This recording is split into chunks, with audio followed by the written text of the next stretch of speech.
안녕하십니까. 오늘은 제20차 미래노동개혁 포럼을 할 텐데 오늘 그 쟁점 주제는 통상임금이 쟁점과 입법과제라는 그런 주제를 했는데요. 사실 작년 연말에 그 통상임금 관련해서 우리의 굴지의 기업 중에 하나인 뭐 현대자동차, 그다음에 하나생명보험 이런 것들이 이제 통상임금 관련해서 또 이 정기 상여금 등 뭐 상여금 이런 관련들이 통상임금에 포함되냐라는 부분들 관련해서 대법원 전원 합의체에서 판결이 나왔습니다. 근데 이제 좀 이례적인 것은 통상임금 관련돼서 2013년도에도 한번 그 전원 합의체 판결이 있었는데 이번에는 한 11년 만에 그 판결을 좀 약간 그 변화시키는 뭐 그런 뭐 재정립이라고 할까 그런 내용의 판결이 있었는데요. 그에 따라서 향후 기업에서는 통상임금 관련된 부분에서 여러 가지 이제 개념과 판단 기준 이런 거에 따라서 기업 부담 부분들이 좀 중대되는 부분들이 좀 있습니다. 그래서 향후 이런 문제들 관련해서 또 기업은 어떻게 대응해야 되는지 또 더 나아가서 현행법 내에서 만약에 입법에 불비가 있다라고 그러면은 그것을 입법적으로 좀 보완할 대안들은 좀 없는지 뭐 그런 것들을 종전에 연구됐던 그런 성과들이 있어서 그것들을 오늘 소개하는 그런 시간을 갖고자 합니다. 오늘 그 통상임금의 쟁점과 입법 과제로 발표를 맡게 된 전 아주대학교 법전원의 이승율 교수인데요. 요 관련해서 앞서서 이제 무대에도 말씀을 드리긴 드렸지만은 그 통상임금 관련된 부분을 중심으로 해서 말씀을 드리도록 하겠습니다.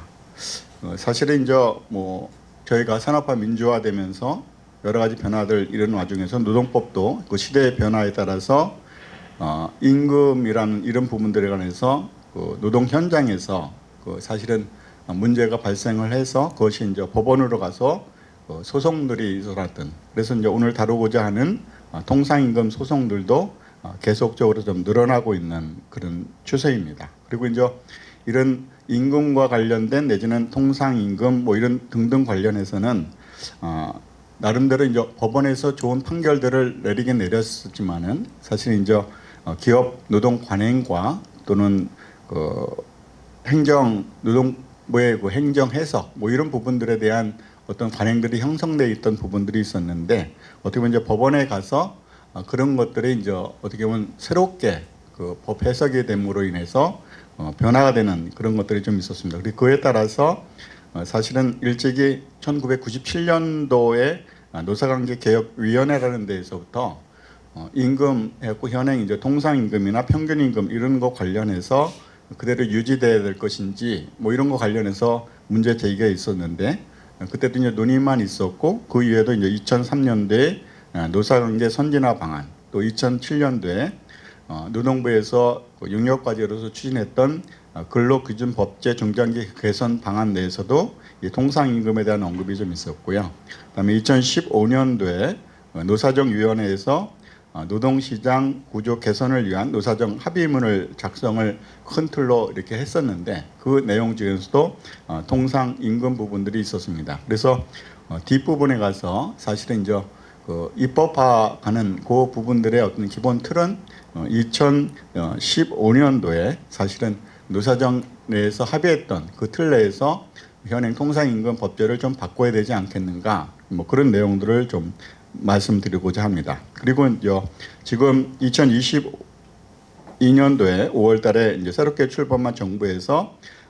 어떻게 보면 의욕적으로 미래 노동시장 연구회를 그 마련해서 사실은 이제 추진 과제로서 임금 체계 개편이라든가 임금 체계 개편과 법제도의 정비 뭐 이런 것들을 마련하면서 그 구체적으로 그런 것들을 좀 마련하고자 하는 준비가 있었는데 실질적인 것은 그 결과를 보지 못하고 계속 논의 중인 그런 상태인 것 같습니다. 근데 이제 그런 와중에 사실은 2024년도 12월 달에 사실은 전원 합의체 계류된 지 한 5년 정도 계류된 상태에서 전원 합의체 판결이 나왔습니다. 그래서 그 내용을 보면은 정확히 2024년 12월 9일 날 대법원 전원 합의체 판결인데 이때는 사실은 이제 전원 합의체 판결에서 13명의 대법관님들이 계신데 어떻게 보면 전원 일치 의견으로서 판결이 나왔다는 좀 특징이 있고요. 그다음에 이제 이 통상 임금을 계산하는 데 있어서 그 재직자 조건 내지는 근무 일수 조건 관련해서 통상 임금 그 문제를 좀 어떻게 해석할 것인가 관련했는데 이번 2024년 이 판결에서는 그 중에 통상 임금의 어떻게 보면 소정 근로 관련된 부분과 그 정기적, 일률적, 그다음에 고정성 이렇게 하고 4개 요건 부분들이 관해서 특별히 이제 상여금 관련된 부분들에서 이제 고정성 부분들이 항상 문제가 됐던 그런 부분들인데 그것을 이제 종전에 2013년도에 판결할 때는 이제 고정성이라는 그 판단 부분에 관련해서 그 구체적인 내용은 저희들이 추후에 좀 말씀을 드리겠지만 그 부분들을 좀 검토를 해서 포함된 부분들이 있는데 이번에는 이제 그것을 통상임금의 요건에서 제외를 함으로써 통상임금의 개념 및 판단 기준 이것을 좀 재정립한 그런 의미로서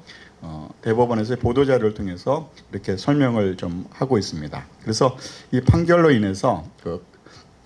해당됐던 그 기업체 내에서도 어떻게 보면 이제 상여금 관련된 이 부분들을 어떻게 보면 이제 그 또 추가적으로 부담함으로 인해 갖고 향후 이제 전반적인 기업에 있어서의 임금 체계 문제 이런 부분들이 새롭게 검토되는 그런 부분들이 있습니다. 그래서 그 구체적인 내용의 사실관계라든가 그 판결들 내용들은 사실은 여러 가지 언론 기관을 통해서나 또는 이제 여러 가지 보도 저희를 통해서 그 자세한 내용들이 좀 보도가 됐기 때문에 그것을 좀 참조를 하시면 될 것 같고요. 그래서 큰 틀에서는 이제 그런 변화가 있었다라는 그 부분을 말씀드리면서 향후 저는 이제 말씀드리고자 하는 것은 이 통상임금 관련된 부분에 관해서 그런 해석론적인 것으로 기업 실무에서는 이제 대응을 하겠지만은 향후에 통상임금 부분에 관련된 입법 논의들이 그 전에도 있었고 이런 부분들을 향후에 이 시점 이후에 있어서 좀 논의를 했으면 어떨까 그런 생각이 듭니다. 그래서 발표 자료 그 뒷부분에 두 번째 보시면 이제 노동개혁 방향이라고 하면서 첫 번째 배경으로서 2015년 9월 달에 노사정위원회 합의안 앞서서 말씀드렸던 그런 내용서부터 더 발표를 진행하도록 하겠습니다. 그 당시 노사정 합의 사항은 사실 이제 노사정위원회 여러 활동 중에서 이 당시에 이 합의안을 내렸던 부분들을 굉장히 좀 큰 작업의 성과로서 좀 잘된 합의 성과라고 이렇게 얘기했던 그런 내용들인데요. 그 중에서 이제 통상임금 관련해서는 그 당시에도 통상임금을 둘러싼 산업 현장의 갈등과 혼란을 해소하기 위하여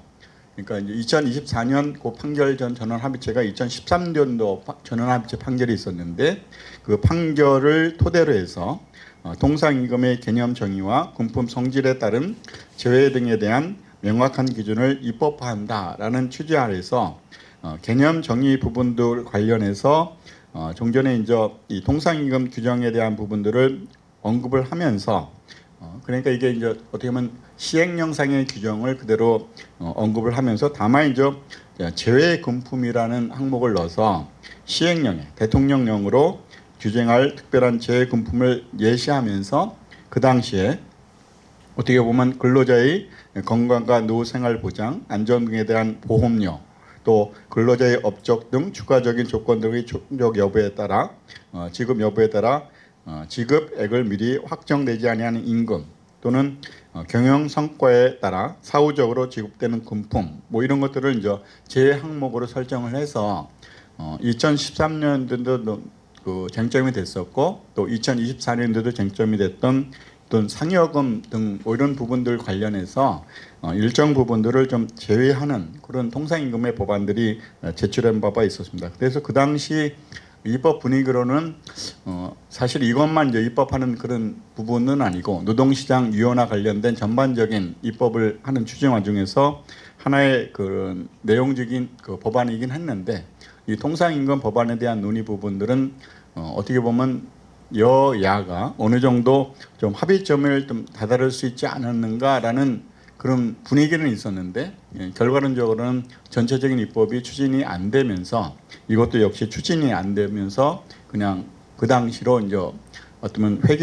국회 회기가 마무리되면서 자동 폐기된 법안으로. 그리고 이제 그 이후에는 이 법안과 관련된 부분에서 여러 가지 노동 현안들이 또 다른 이슈들이 있다 보니까 그것들이 재논의되지 않는 그런 과정들이 있습니다. 그러니까 어떻게 보면 2015년도니까 지금 2025년도 입장에서 한 10년 전에도 사실 이런 법안들이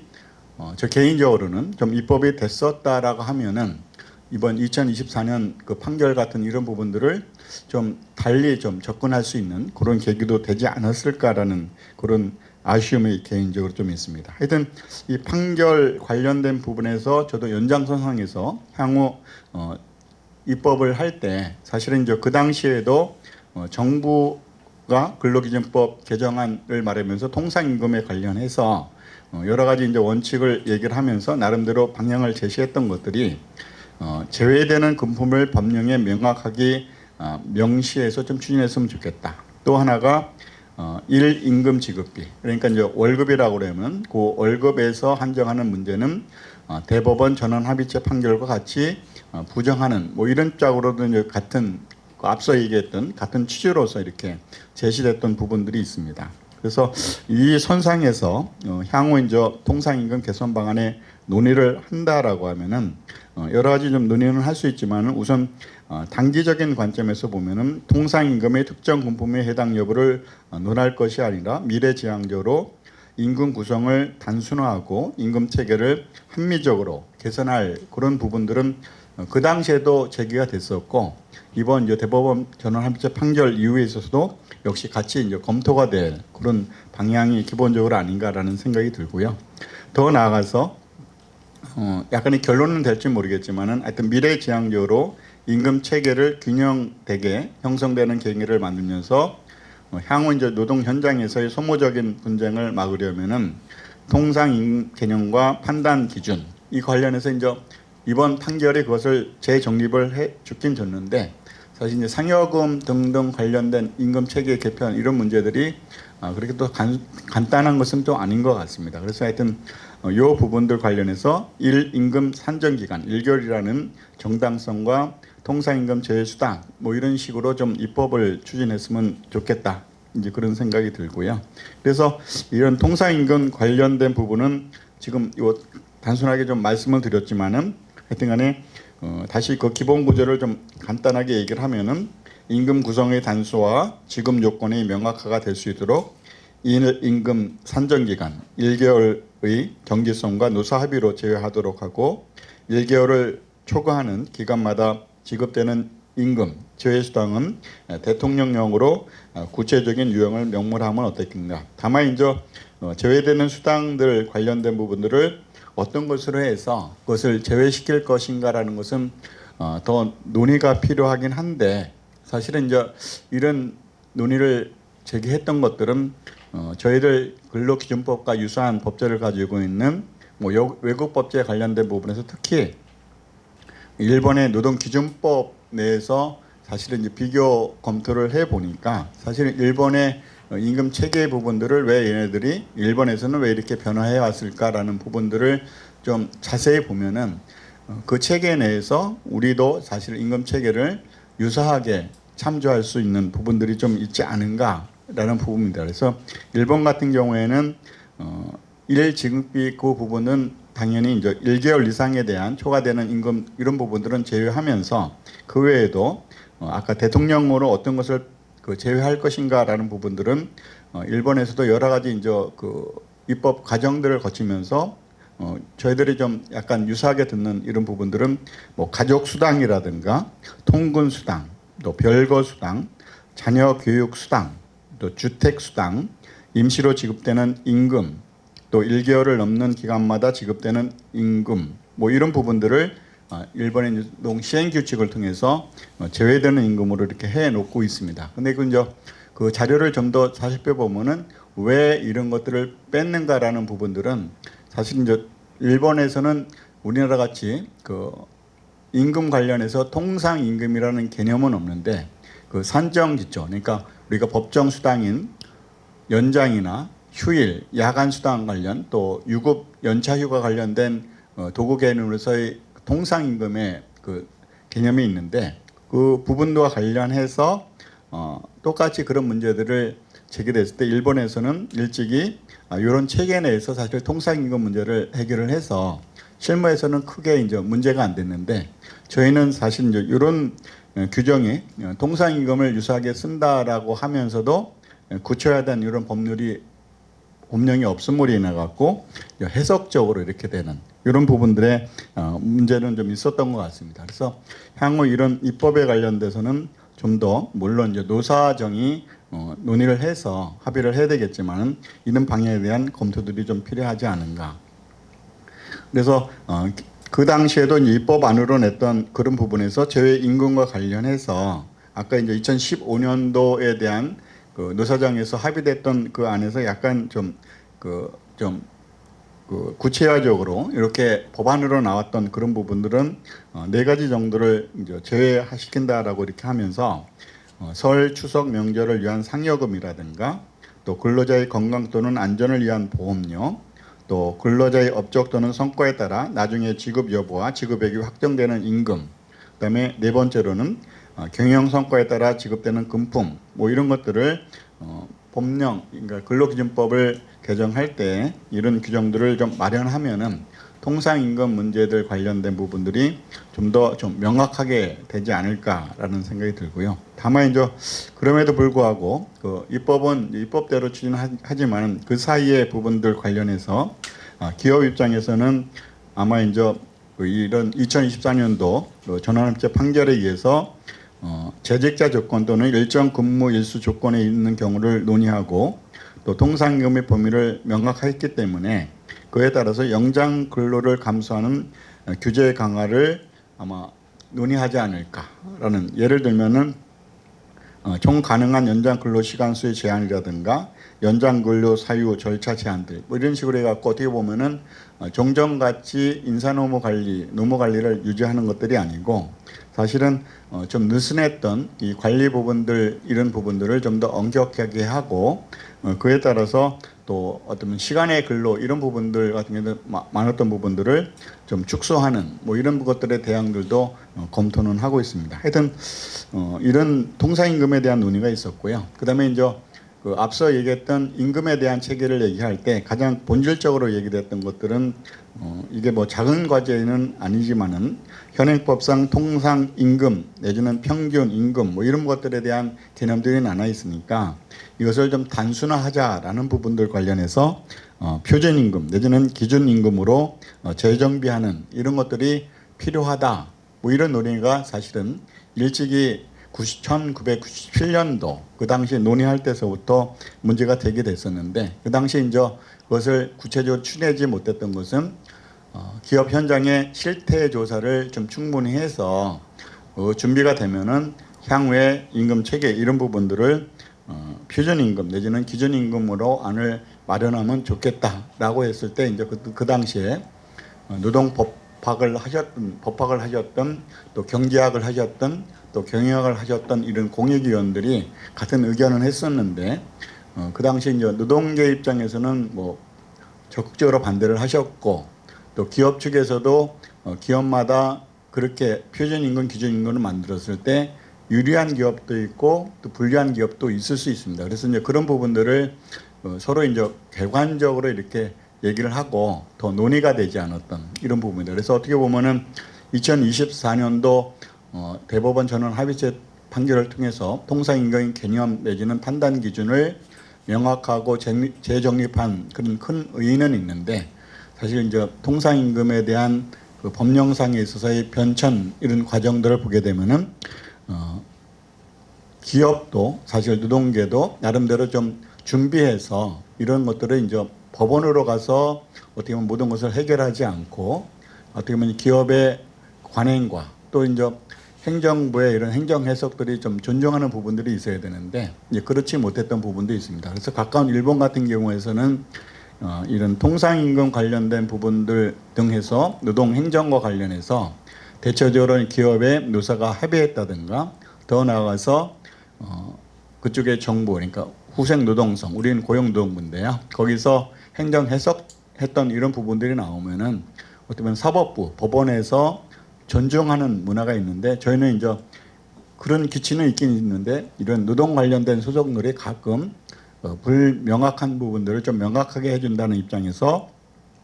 법원이 이제 법 해석을 통해서 해주긴 했는데, 기업 부분에서는 그게 이제 주지 않았던 돈을 추가적으로 더 부담해야 된다라는 경제적 부담, 이런 부분들이 특히 노동 관련 소송에서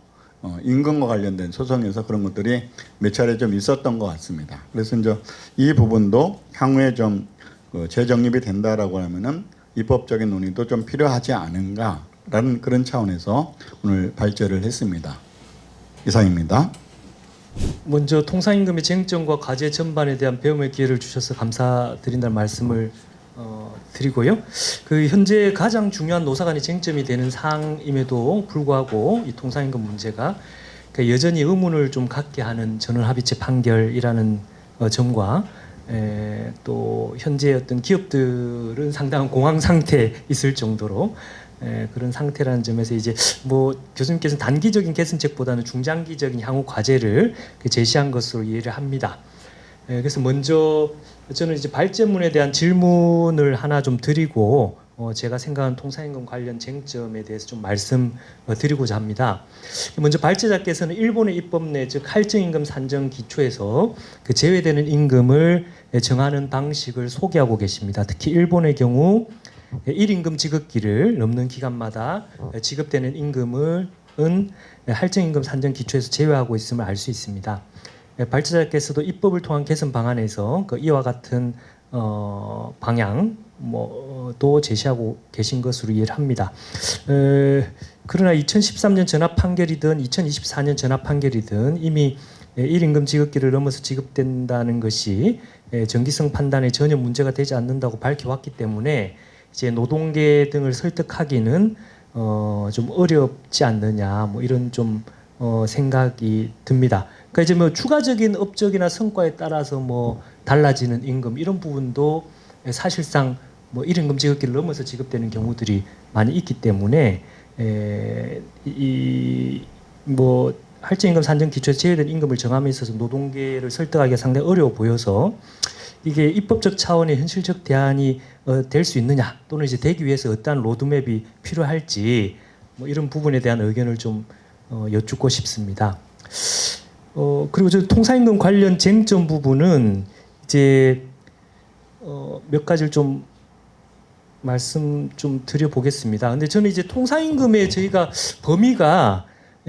계속 확장되어 온 이유가 무엇일까 이런 부분들 을 좀 역사적으로 이제 과거 판례들의 변천을 통해서 좀 살펴봤는데 결국은 이제 잘 아시는 바와 같이 이제 소위 이제 임금 이분설 폐기가 저는 이제 가장 큰 이유가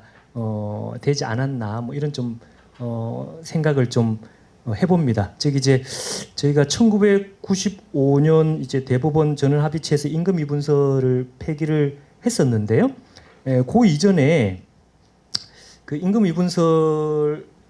이 폐기되기 전에는 우리 대법원 법을 포함해서 법원 판결이 저는 후생임금, 저는 이제 그냥 명칭을 좀 후생임금이라고 좀 붙여봤는데요. 그러니까 이제 생활보장적 임금의 성격을 좀 많이 갖는 그러니까 후생임금을 이제 통상임금으로 보지 않는 근거로 그렇게 좀 일부 임금 미분설이 좀 작용했지 않느냐, 이제 이런 좀 개인적인 좀 판단을 좀 하고 있습니다. 그래서 예컨대 원래 이제 저희가 임금 미분설이 근로자로서의 지위 취득에 따른 생활보장적 임금과 구체적인 근로 제공에 따라 발생하는 근로교환적 임금으로 임금은 두 개로 나눠 볼 수 있다 이런 건데요. 그래서 이제 당시 예컨대 1992년 근속수당과 관련해서도 이 근속수당은 근로의 질에 대한 대가로서 고정적으로 지급되는 근로교환적 임금이라고는 볼 수 없고 근로교환적 임금이 아니고 예컨대 은혜적 성격의 수당이다 이렇게 보면서 이것들이 지금 임금 이분설에 좀 입각한 그러한 입장들이 아니었는가 그런 좀 생각을 좀 하게 되었습니다. 그리고 2015년 그 삼척군 의료보험조합 사건에서 임금 위분설이 그 폐기가 되었습니다. 우리 현행법상 임금을 근로교환적 부분과 생활보장적 부분으로 이분할 아무런 법적 근거도 없다. 라고 이제 했고요. 임금 위분설에서 전형적으로 생활보장적 임금이라고 설명하는 가족수당, 주택수당 등도 뭐 근로시간에 직접적 또는 비례적으로 대응하지 않는다는 의미에서 근로제공과 밀접도가 약하긴 하지만 실질적으로는 근로자가 사용자가 의도하는 근로를 제공한 것에 대하여 그 대가로서 지급하는 것이다. 이렇게 이제 판단을 했습니다. 그래서 이 임금 위분설이 사실은 뭐 임금 위분설 폐기한 이유가 어떻게 보면은 당시 이제 무노동 무임금을 원칙적으로 관철시키기 위한 그런 면도 좀 있었습니다. 쟁의 행위가 있었음에도 불구하고 생활보장적 임금은 뭐 보장돼야 한다 이런 이제 입장들이 있었기 때문에 그런 부분들을 좀 폐기하는 그런 무노동 무임금 입장에서 이제 임금 위분설이 또 폐기가 됐었고요. 이렇게 임금 위분설이 폐기되면서 저는 이제 1임금 지급기를 넘어서는 후생임금도 이제 통상임금으로 판단하는 단초가 되었다라는 좀 생각이 듭니다. 그래서 96년도 대법원에서 이제 체력 단련비 월동 보조금 1년에 한 번씩 주는 어떻게 보면은 생활보장적 그런 성격의 임금으로 볼 수 있는데 이런 부분들이 예컨대 체력 단련비 월동 보조비도 소정 근로 시간의 근로에 직접적 또는 비례적으로 대응하여 지급되는 임금이 아니라 하더라도 그것이 소정 근로 또는 총근로에 대하여 지급되는 임금이 아니라고 할 수 없으므로 그런 사유만으로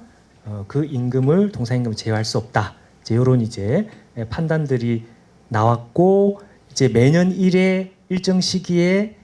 직원들에게 지급하는 체력 단련비 월동 보조비도 정기적 일률적으로 지급되는 고정적인 임금으로서 통상임금에 해당한다라고 이제 대법원 입장을 변경을 했습니다. 그런데 그럼에도 불구하고 이와 같은 판결에도 불구하고 이제 상여금의 통상임금성에서는 대해서는 95년 이후에도 좀 여전히 좀 인색을 했었습니다. 그 부분이 이제 예컨대 이제 대체적으로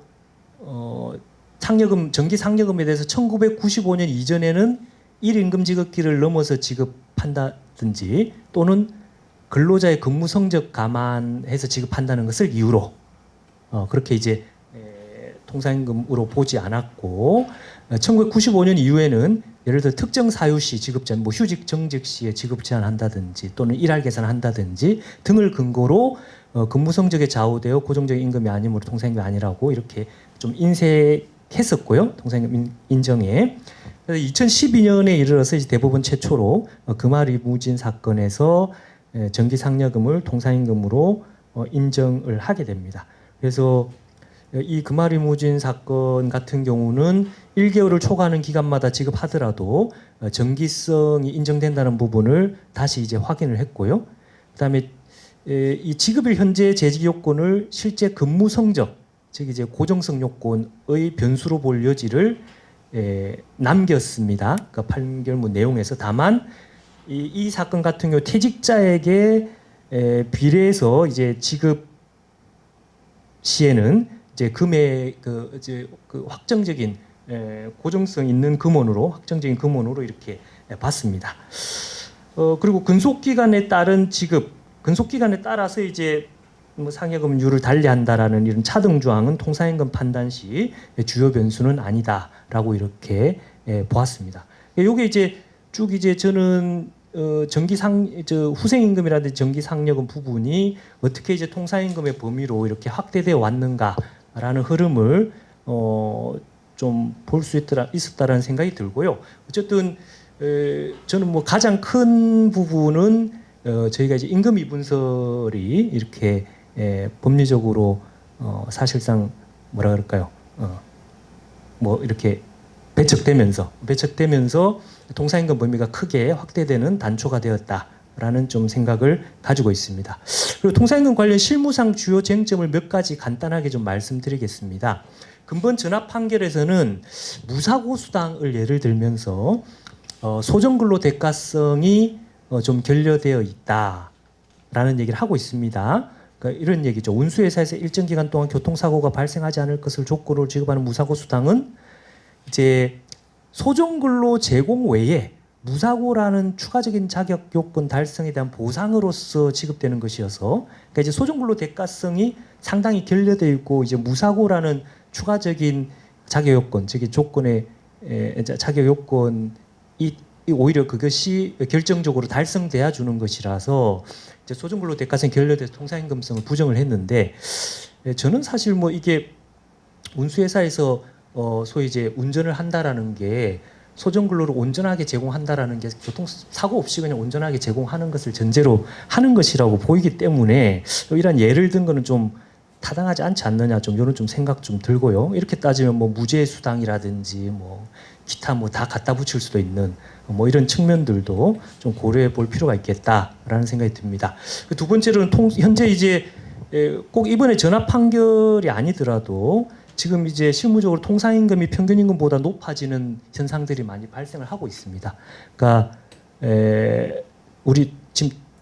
왜냐하면 이제 우리 근로기준법 제2조 2항에서 단서로 이제 평균임금이 통상임금보다 적으면 통상임금을 평균임금으로 한다라고 하고 있는데요. 그러니까 실제로 지금 현재 뭐 퇴직금 산정 시에도 평균임금보다 통상임금이 더 큰 경우들이 많이 발생을 하고 있고요. 이게 왜 그러냐면 법정 근로시간의 단축에 따라서 통상임금 산정 기준 시간 수는 계속적으로 줄어져 왔고요. 243, 220, 209. 근데 이제 임금 구조는 이제 통상임금 범위가 크게 이제 확대돼 와서 일일 평균임금보다 일일 통상임금이 높은 경우가 다수 발생을 하고 있습니다. 그 이제 특히 이제 뭐 소위 이제 임금 자체가 거의 다 통상임금으로 이루어진 경우, 뭐 이런 경우는 통상임금 평균임금보다 높아져서 어떻게 보면 입법자가 기본적으로는 평균임금이 통상임금보다 더 많은 개념, 어떻게 뭐 전체적으로 나타나는 사후적으로 나타나는 결과로 그 액수로 보면 이런 입장에서 좀 입법했다라고 한다면 그것과 그 의도된 바와 다른 지금 결과들이 나타나고 있는 부분들은 조금 이제 법적으로 다시 좀 고민해 볼 필요가 있지 않느냐라는 좀 생각을 하게 됩니다. 세 번째로 그 재직 조건부 또는 근물수 조건부 임금의 지급 방식 이제 그렇게 규정해서 예컨대 뭐 지금 현재 고정성 요건을 통상임금 요건에서 배제를 했기 때문에 지급을 현재 재직 중인 경우엔 상여금 지급 재직 중이지 않으면 상여금을 지급하지 아니한다라는 그런 조건을 둔다 하더라도 통상임금성에는 문제가 없지만 예컨대 재직하고 있지 않은 쭉 근무를 해오다가 지급 시점에 잠깐 재직하지 않았다고 해서 아예 상여금 자체를 전부를 일체 지급하지 않는 것 이것이 가능한 것이냐에 대한 부분은 여전히 논란을 가지고 있다. 즉 이제 근로에 대한 임금에 대해 근로한 만큼을 지급하지 않아도 된다. 뭐 이런 조건이 과연 뭐 근로기준법의 강행성에 반하는 것이 아니냐. 뭐 이런 부분들은 여전히 논란을 좀 낳고 있는 것 같습니다. 마지막으로 네 번째로 통상임금 전압 1 판결에서 시간급 통상임금 산정을 위한 기준 시간 수는 월 243시간이라고 한 부분이 과연 타당하냐라는 부분도 추후에는 여러 가지 챌린지가 있지 않을까라는 생각을 합니다. 전압 제1 판결 사건에서 당해 회사의 보수협약 등의 시간급 산정 시 회사의 통상임금 나누기 183시간을 적용한 조항이 있었습니다. 법정 수당 산정 시. 그러나 대법원은 유급휴일인 토요일의 유급시간을 4시간으로 볼 근거가 없다라고 보았고 이제 근로기준법상 시간급 통상임금 산정 시 기준 시간을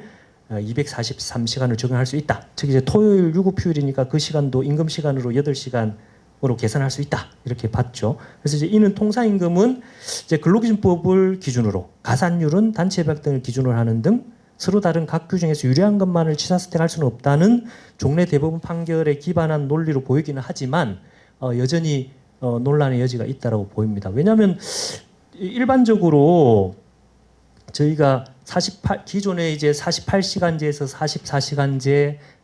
그죠? 89년 그다음에 이제 2004년도에 이제 40시간제 이렇게 바뀌면서 그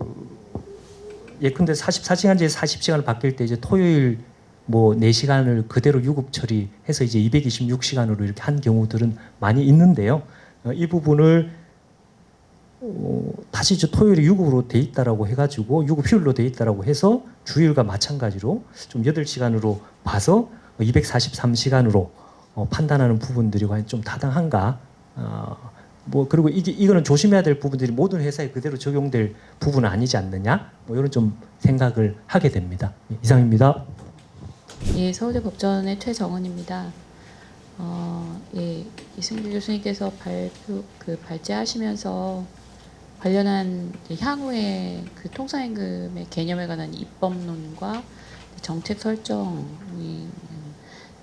미래지향적인 측면에서 관심이 더 있으시다고 하셔서 그걸 전제로 할 때는 제가 이제 준비한 발제문 중에 크게 부각할 부분은 많이 없을 것 같고요. 예, 전원합의체 판결에서 고정성 개념 아주 논란이 많았던 고정성 개념을 폐기를 해서 일단 이제 소정근로의 대가성이라는 뭐 어떻게 보면 굉장히 당연한 임금의 본질적인 요소 소정근로의 대가성이 인정되면 이제 통상임금이라는 식으로 아주 단순화해도 될 것 같습니다. 근데 이제 기존에 그것을 이제 구성하고 있는 정기성과 일률성 징표는 어쨌든 판례 해석상으로 남겨놨기 때문에 그런 틀에서 이제 기존의 해석론과 요번에 이제 그 조금 그 폐기한 징표를 고려한 전원합의체 판결이 재정립한 해석론 내에서 각종 통상임금 여부와 관련한 사례들은 그대로 향후에 이제 적용하면 될 것이고 이제 소급표도 이제 제안을 했잖아요. 전원합의체 판결에서. 그래서 이 향후 부분에서는 이제 조금 이거에 따라서 이제 뭐 노사 합의 또는 뭐 변경을 통해서 임금 체계는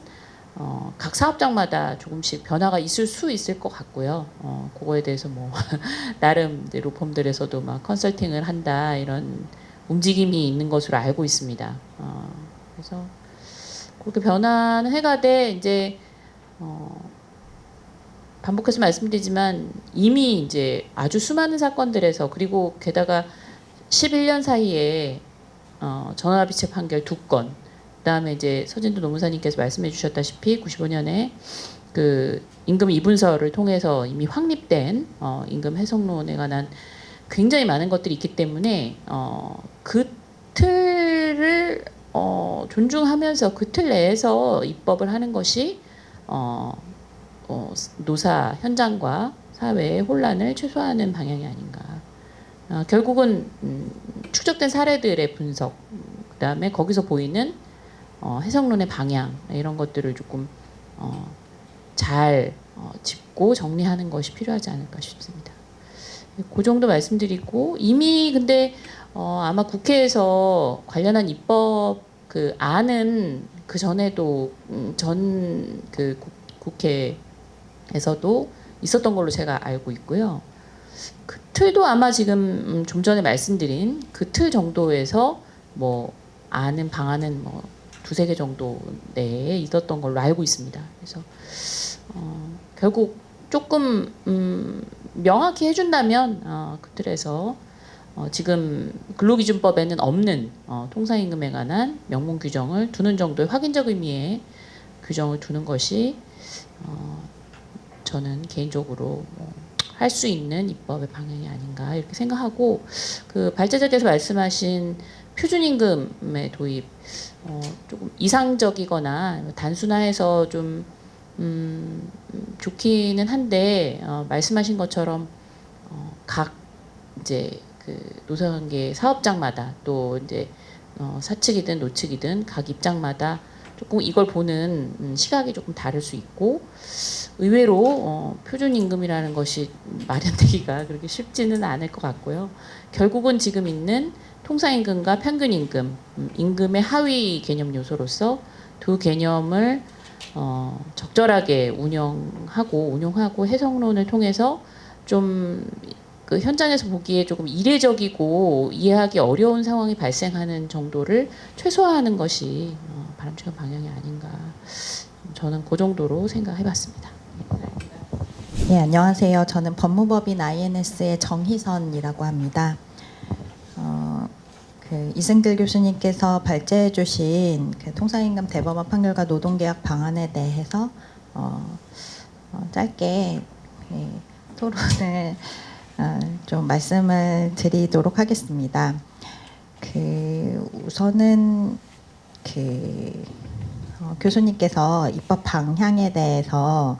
말씀해주신 그 개정 방안으로 1임금 산정 기간을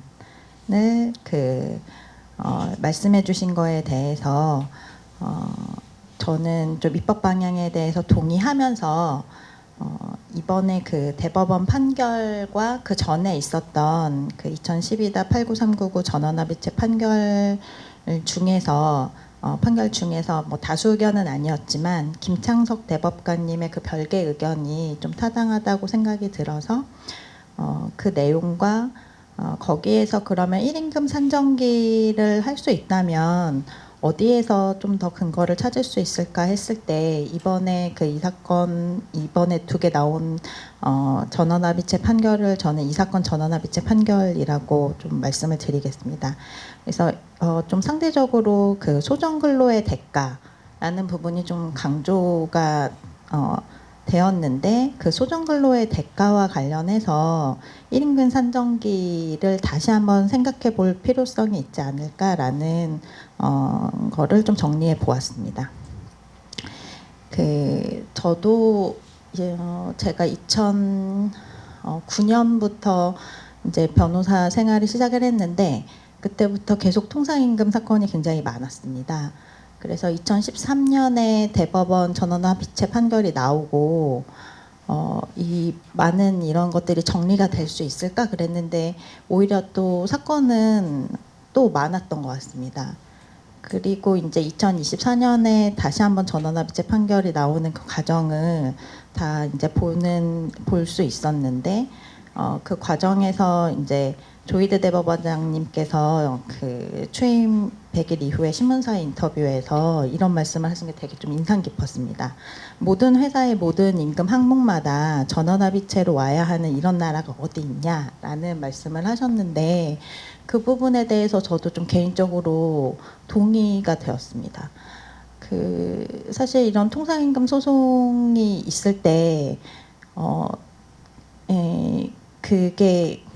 좀 안타까운 부분이 있었거든요. 그래서 이게 왜 그럴까라는 부분에 있었을 때 좀 분쟁을 좀 줄이는 방향으로 그러니까 노사 간의 그런 것들이 합리적으로 진행할 수 있는 방법 중에 하나가 저는 1임금 산정 기간 부분이 있을 수 있다고 생각이 들고 그거에 대한 예전에 대법원 판결들을 보면 그런 근거들을 확인을 할 수 있고 또 특히 통상임금이 그 도구 개념이라는 거를 보았을 때 현장에서 실제 매달 그 법정소당을 계산을 해야 되는 그런 통상임금에 있어서는 1임금 산정 기간의 제한이 굉장히 필요하다 이런 생각을 좀 하게 되었습니다. 그리고 또 개인적으로는 또 그 2013년 예전에 그 대법원 전원합의체 판결이 나오기까지의 그 과정에서 그래서 그때부터 좀 1임금 산정기의 중요성에 대해서 좀 말씀을 드렸었고 그래서 좀 관련한 그 짧은 소논문을 작성을 한 적이 있었는데 그래서 그때 법률적인 것, 연역적인 것 이런 것들을 조금 더 고민했던 점이 있었고 그에 대한 그 이번 발표문은 그때 작성을 했던 소논문을 좀 재원용하는 그런 내용들이 좀 많이 들어가 있습니다. 그래서 저는 사실 그때 2013년에 전원합의체 판결 나오면서 1임금 산정기에 대해서 어떻게 말씀을 하시는지 그 부분이 굉장히 좀 관심이 있었고 그랬을 때 물론 그 다수 의견에서는 1임금 산정기를 폐지하는 걸 명확하게 하셨지만 그때 별개 의견으로 김창석 대법관님께서 의견을 개진하신 부분이 있었는데 이 부분이 저는 개인적으로는 타당하다 이렇게 좀 생각이 되어서 이제 별개 의견이나 소수 의견은 좀 주목이 되지 않기 때문에 그 부분에 대해서 좀 토론문에 기재를 했고 이 부분은 기재를 한 거를 로 해서 좀 말씀을 언급하는 걸로 해서 넘어가겠습니다. 그래서 이제 이 김창석 대법관의 별개 의견과 또 말씀해주신 저희 서준두 노무사님께서도 말씀해주신 그 의료보험 조합 판결 1999년 이전의 대법원 판례가 타당하다는 점은 한 1번부터 3, 4페이지에 이제 한 4가지 정도 그 근거로 해서 타당하지 않을까로 말씀을 드렸는데 저는 근기법 및 근기법 시행령에 규정한 통상임금 개념에 1임금 지급기가 내재돼 있다라고 좀 보았습니다. 그리고 이 통상이라는 단어의 사전적 의미 및 통상임금의 도구 개념에서 도출되는 1임금 산정 기간의 시간적 제한도 필요하다는 그런 의견입니다. 그리고 입법 영역에서도 봐도 시간적 제한이 나타날 수 있다는 부분인데 이 부분은 조금 분량 제한상 다 기재는 하지는 못했고 비교법이나 비교 실태에서도 이승길 교수님께서 말씀을 해주신 일본법뿐만 아니라 그 뭐 독일이나 이렇게 보더라도 그런 시간적 제한성이 보편적으로 나타나는 부분이다라고 말씀을 드릴 그 논문에서 소논문에서 좀 기재한 바 있었습니다.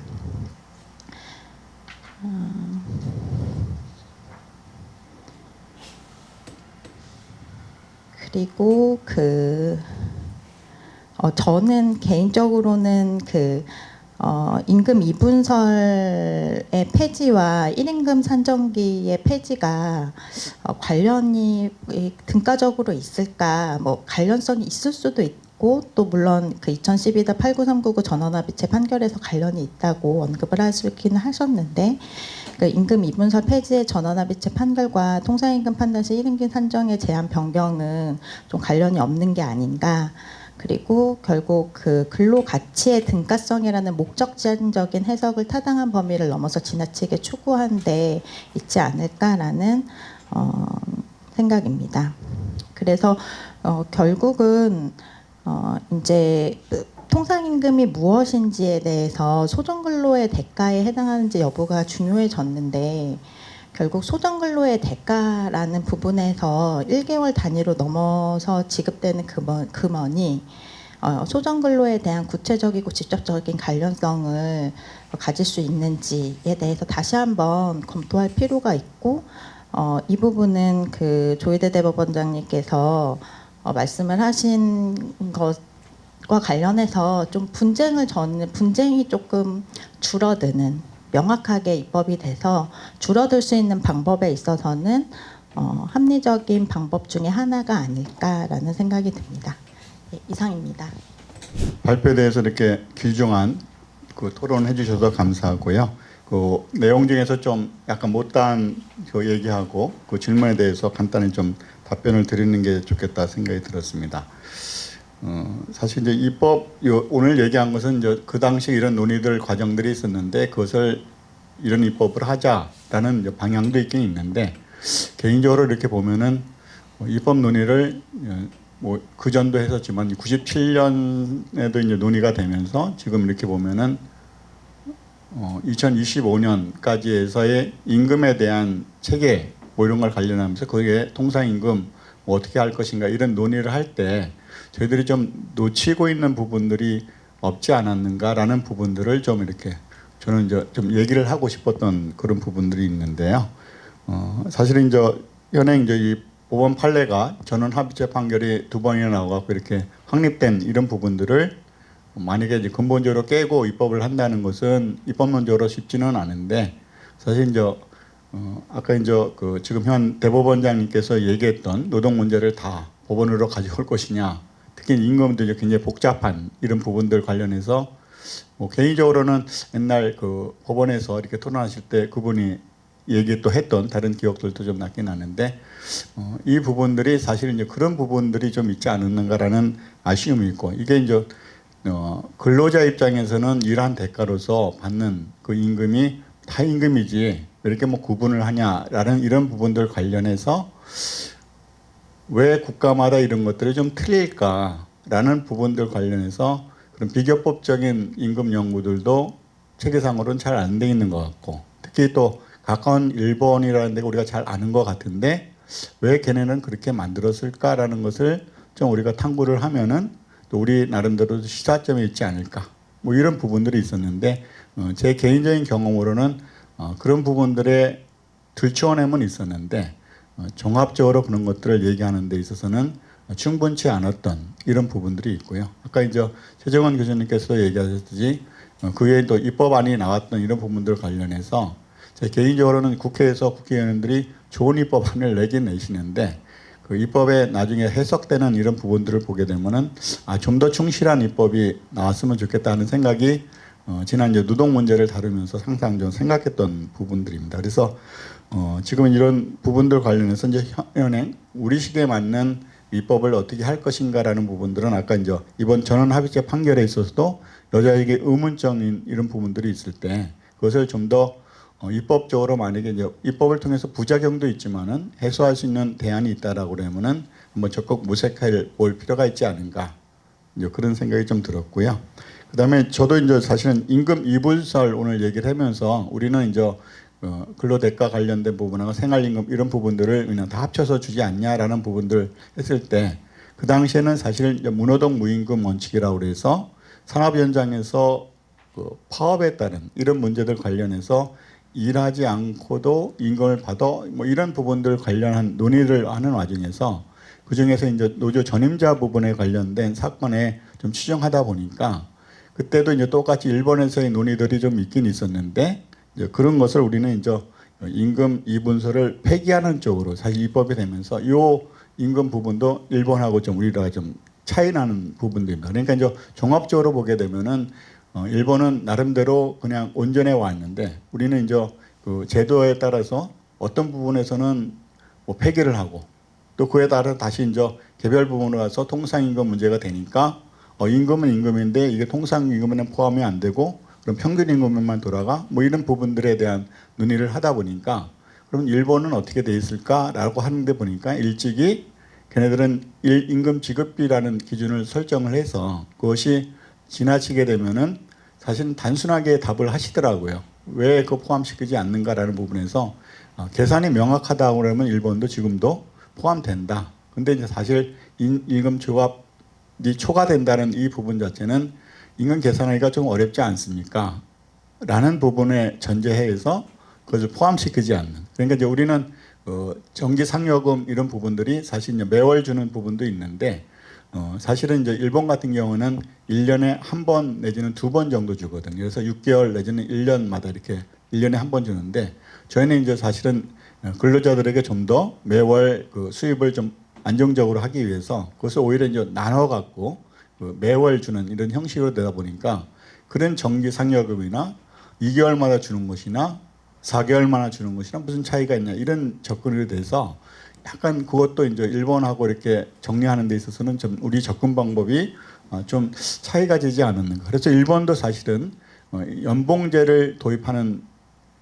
그런 회사에서는 사실은 연봉이라는 부분들은 이미 확정적인 거이기 때문에 그것을 이제 나눠줬을 때는 당연히 거기에 상여금도 다 포함된다 이런 식으로 이제 하급심 판례가 있긴 있습니다. 근데 이제 그런 부분 정도로 됐는데 우리는